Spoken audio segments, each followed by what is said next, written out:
Good morning. It's March 23rd this morning, and this lesson will go out for the next 2 days for all my bands currently.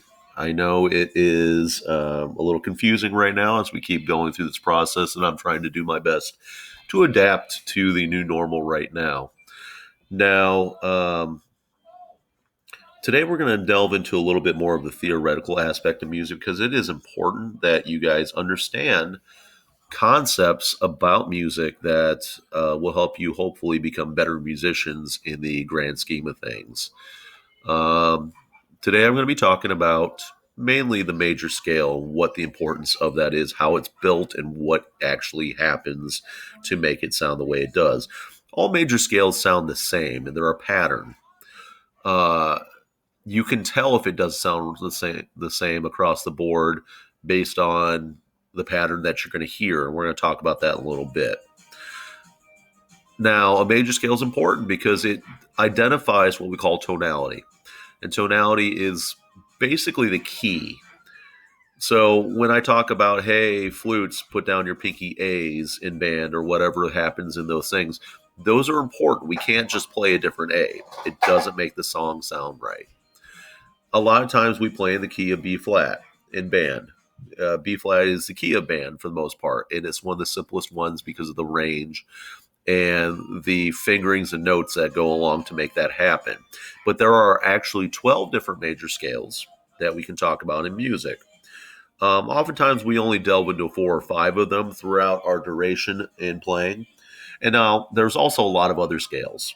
There's what we call a minor scale. There's what we call an octatonic scale.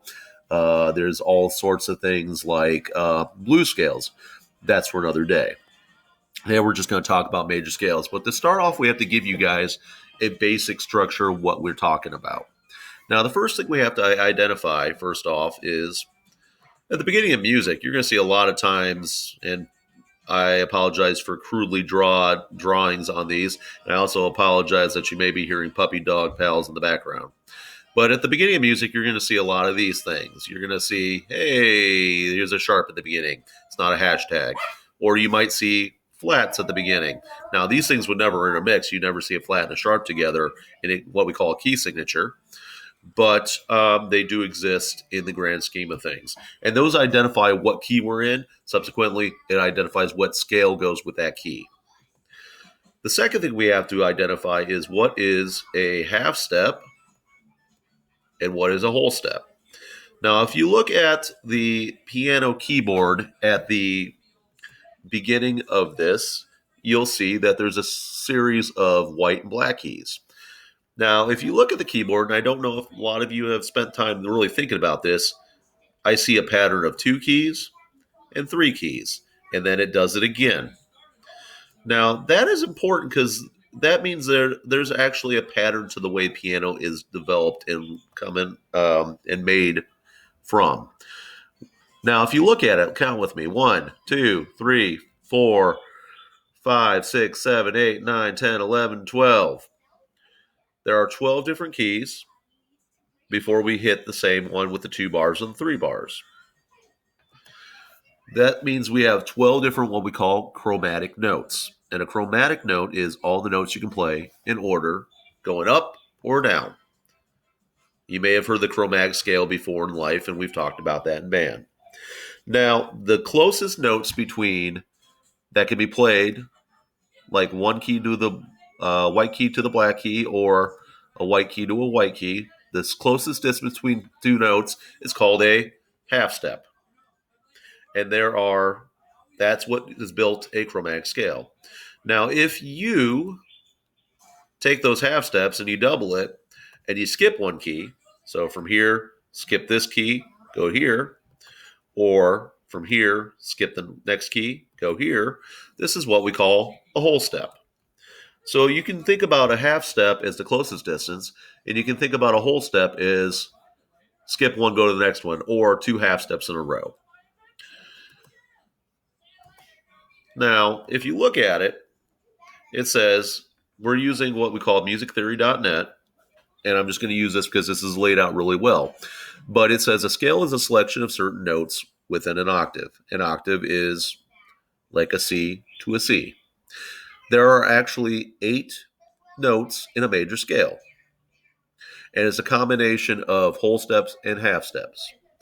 Now, the 8th note and the first note are the same note, only what we call an octave apart. So you play a C to a C, a B flat to a B flat. And that helps us identify, once again, that thing called tonality. Now, looking forward, this is the pattern. The major scale is constructed from this formula: whole step, half step, whole step, whole step, whole step, half step. Now, a whole step, as we talked about, and we're going to use the key of C right now, is when you're going to go from one note, skip one note, go to the next one. There's a whole step. And we're going to do another whole step. Go from one note, skip one, go to the next one. Whole step. So we've covered these first 2. Now we're going to go and check the next one. It says we want a half step. Well, the half step is distance between one note and the very next note. Here it is. We have a half step. We've covered this one. Now we have another set of whole steps in a row. Skip one, go to the next one. Skip one, go to the next one.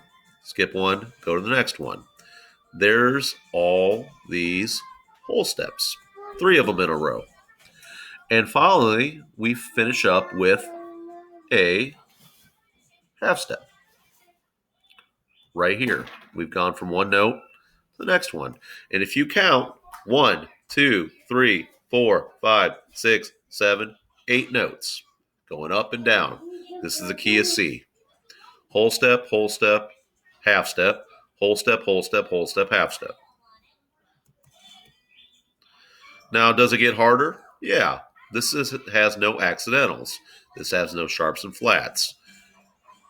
We'll talk about a little bit more complicated things here in a second. Now, they're building it for you sequentially as we add notes.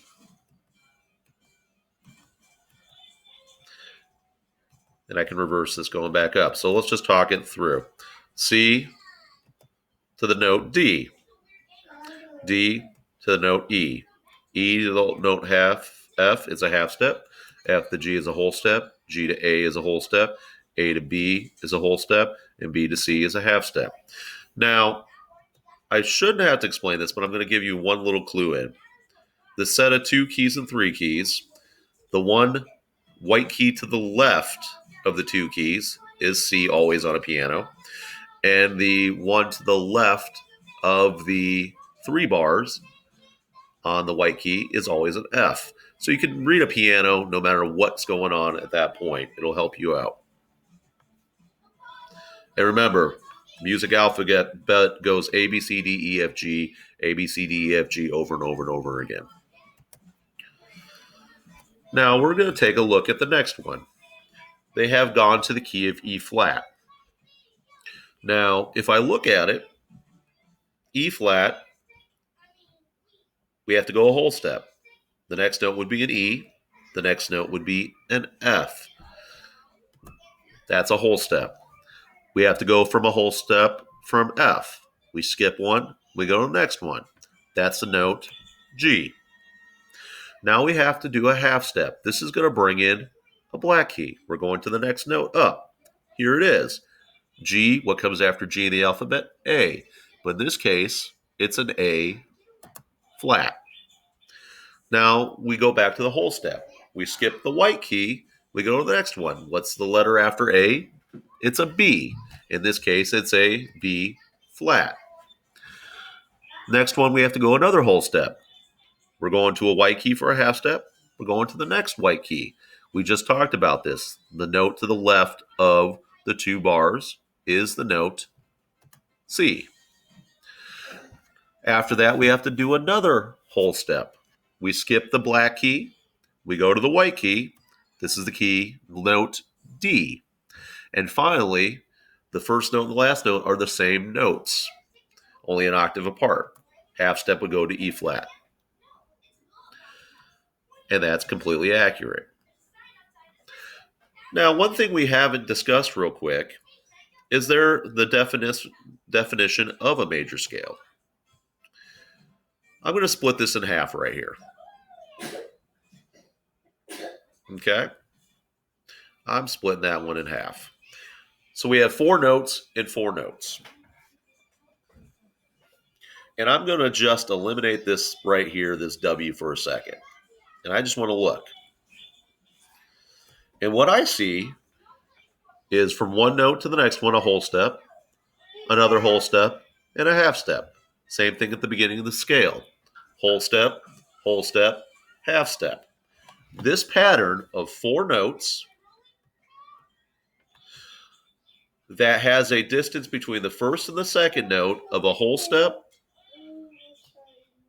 a second to third note, a whole step, and the third to fourth note, a half step, is, and apologize right now for my poor drawing on this screen, this is called a T.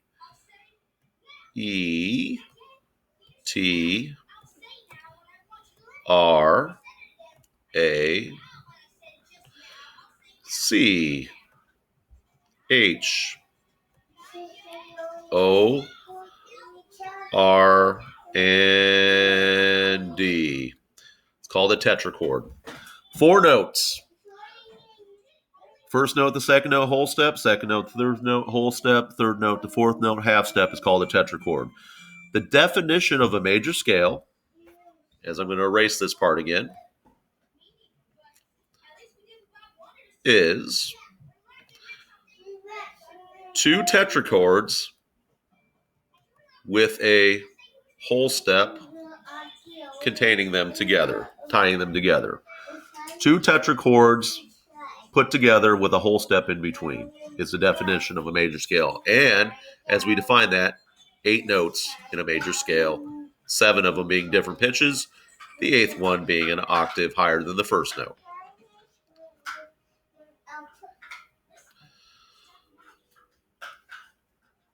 We're going to do one more key here. And the next one up is the key of D. Now do this with me. If we're going to go from a D and we're going to go a whole step, let me give you a second. Think about it. The first whole step would be D to the note E. We have to go another whole step. We're going to skip the white key, which would have been F, and we're going to go to the next one. It's still an F, but in this case it's an F sharp. Next, we have to go a half step. We're not going to go to another black key. We're going to go to the next note, which is a white key. F sharp goes to the note. What comes after F? G. So we have our first tetrachord built. D, E, F sharp, G. Now I told you that you have to tie it together with a whole step. What comes after G in the alphabet? The note A. There's our whole step tying it together. Now we have to build a tetrachord from A to whatever note it is. We already know it's going to be a D at the end because we started with a D. So A, whole step, goes to B. Natural in this case, not B flat, not B sharp, not B hashtag. We have to go another whole step.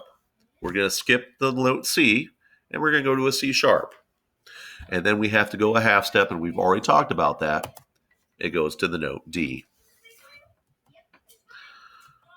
And the key of D has 2 sharps. Now, we're going to go in more detail about the organizational of these keys later in life, but I just want to give you the idea of how to build these.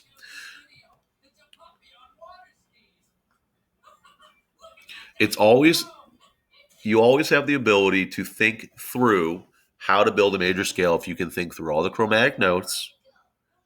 We played chromatic scales ad nauseum in class, and go through it. If it doesn't sound right, it probably isn't right. I have a challenge for you today on your instruments. I want you to try going note to note. Now, let's just say B flat concert to B flat concert, 1 octave. And do your best, and I want you to try to play B flat through the first tetrachord, B flat, C, D, E flat.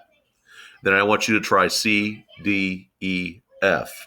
And I want you to try only playing tetrachords on each one of those notes. And I want to hear how you guys do. Is there a note that bothered you?